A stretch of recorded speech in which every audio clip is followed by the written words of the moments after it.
بسم اللہ الرحمن الرحیم۔ السلام علیکم ورحمۃ اللہ وبرکاتہ۔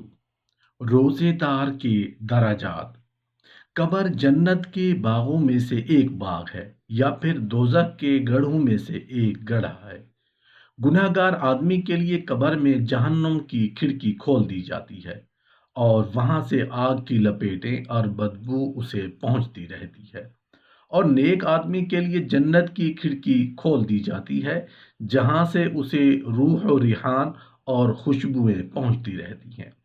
جب رمضان شروع ہو جاتا ہے تو گناہ گاروں کے لیے قبر میں جہنم کی کھڑکی بند کر دی جاتی ہے اور رمضان ختم ہونے تک عذاب سے انہیں چھوٹ مل جاتی ہے، اور نیک لوگوں کے لیے روح و ریحان اور جنت کی خوشبوئیں بڑھا دی جاتی ہیں۔ حضرت طلحہ بن عبید اللہ رضی اللہ عنہ سے روایت ہے کہ دور دراز علاقے سے دو شخص نبی کریم صلی اللہ علیہ وآلہ وسلم کی خدمت میں حاضر ہوئے۔ وہ دونوں ایک ساتھ اسلام لائے۔ ان میں سے ایک دوسرے سے بڑھ کر جد و جہد اور عبادت و ریاضت کرتا تھا۔ یہ زیادہ عبادت کرنے والا جنگ میں شریک ہوا اور شہید ہو گیا۔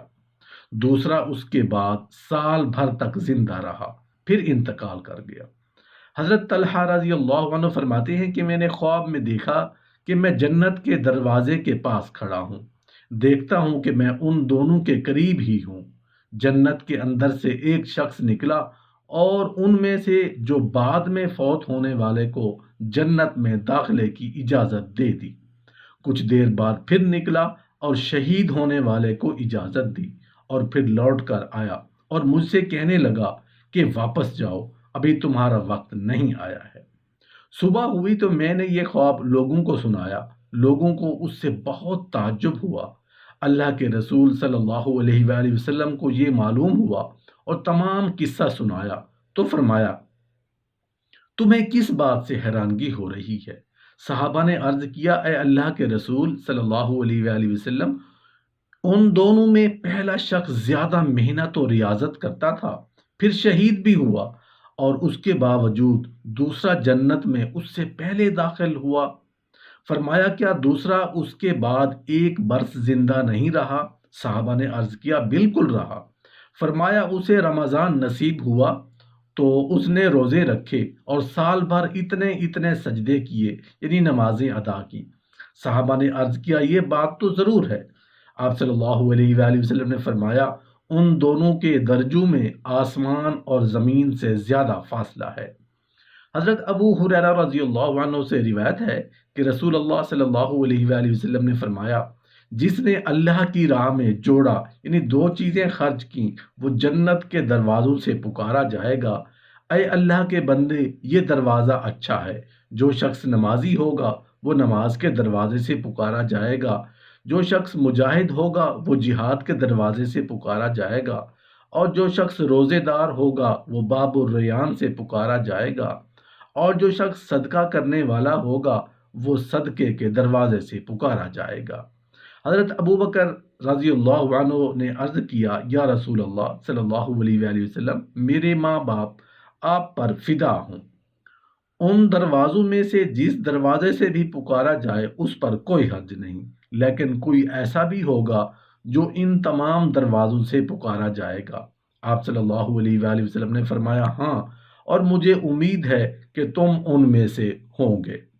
حضرت ابو ہریرہ رضی اللہ عنہ روایت کرتے ہیں کہ اللہ کے رسول صلی اللہ علیہ وآلہ وسلم نے پوچھا، تم میں سے آج کون روزے سے ہے؟ حضرت ابو بکر رضی اللہ عنہ نے فرمایا، میں۔ آپ صلی اللہ علیہ وآلہ وسلم نے پھر پوچھا، تم میں سے کس نے آج کسی جنازے میں شرکت کی؟ حضرت ابو بکر رضی اللہ عنہ نے فرمایا، میں نے۔ حضرت آپ صلی اللہ علیہ وآلہ وسلم نے پوچھا، تم میں سے آج کس نے کسی مسکین کو کھانا کھلایا؟ حضرت ابو بکر رضی اللہ عنہ نے فرمایا، میں نے۔ آپ صلی اللہ علیہ وآلہ وسلم نے پوچھا، تم میں سے آج کس نے کسی مریض کی عیادت کی ہے؟ حضرت ابو بکر رضی اللہ عنہ نے فرمایا، میں نے۔ آپ صلی اللہ علیہ وآلہ وسلم نے فرمایا، یہ صفات کسی انسان میں جمع نہیں ہوئی مگر وہ جنت میں داخل ہو گیا۔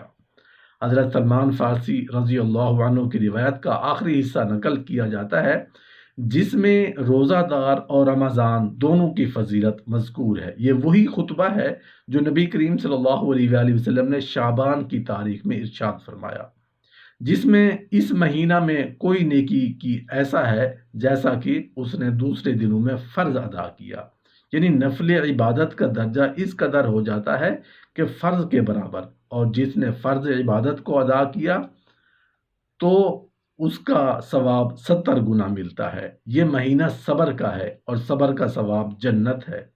یہ ہمدردی کا مہینہ ہے۔ اس مہینہ میں مومن کے رزق میں زیادتی ہوتی ہے۔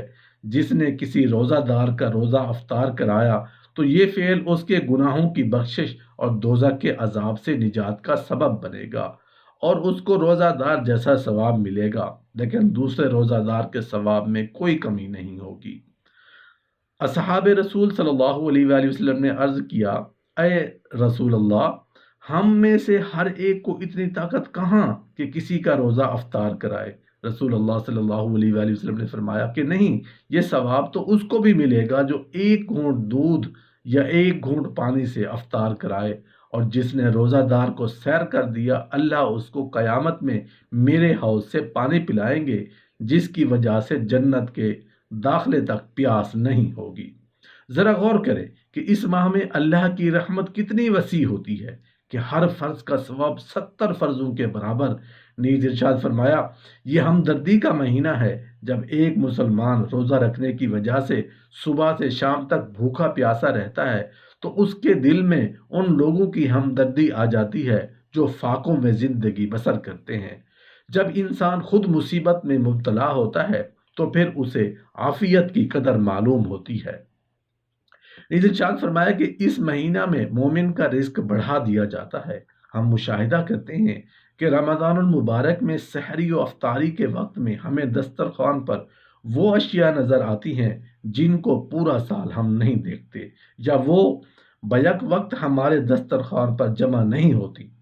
اسی طرح حدیث مبارکہ میں روزہ دار کا روزہ افطار کرنے کی بھی ترغیب دی گئی ہے۔ اس لیے اس بات کی بھی ہمیں مکمل کوشش کرنی چاہیے تاکہ اس مہینہ میں ہمیں زیادہ سے زیادہ کمائی کرنے کا موقع ملے۔ وہ عظیم کتاب جو کہ پوری انسانیت کے لیے ہدایت کا متاع لے کر آئی ہے، اور جس کے پڑھنے سے ہر حرف پر 10 نیکیاں ملتی ہیں، اس کے نزول کے لیے اسی ماہ کو منتخب کیا گیا ہے۔ حضرت ابو ہریرہ رضی اللہ عنہ فرماتے ہیں کہ اللہ کے رسول صلی اللہ علیہ وآلہ وسلم نے ارشاد فرمایا، 3 لوگوں کی دعا کبھی رد نہیں کی جاتی: روزے دار کی یہاں تک کہ افطار کر لے، عادل حکمران کی، اور مظلوم کی دعا کو اللہ تعالیٰ بادلوں کے اوپر اٹھاتا ہے اور اس کے لیے آسمان کے دروازے کھول دیتا ہے، اور اللہ تعالیٰ فرماتا ہے، میری عزت و جلال کی قسم، میں ضرور تمہاری مدد کروں گا، اگرچہ تھوڑے عرصہ کے بعد کروں۔